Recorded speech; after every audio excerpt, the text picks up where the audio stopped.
Programang ito ay rated SPG. Striktong patnubay at gabay ng magulang ang kailangan. Maaaring may masiselang tema, lengguwahe, karahasan, sexual, horror o droga na hindi angkop sa mga...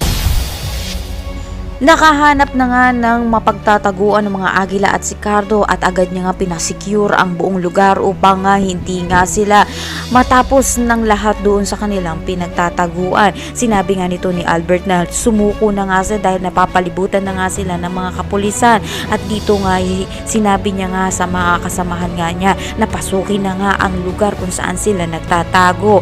Kaya naman dahil dito mapipilitan na nga itong ang si Cardo na lumaban at buksan na nga ang kanyang bintana upang nga tapusin na nga itong si Lito at itong ang si Albert.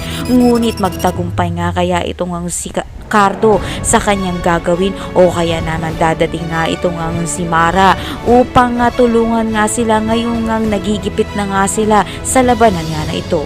Pang-abang nga ang paglabas nga nito ni Mara kung ano nga ba ang gagawin nga niyang plano dahil nawala nga siya nung nagkaroon na nga ng labanan. Ang lahat ng inabangan natin, huwag mo na rin kalimutan mag-like at mag-subscribe sa channel ito upang lagi kang updated sa mga videos na upload ko. Maraming salamat sa iyong panonood.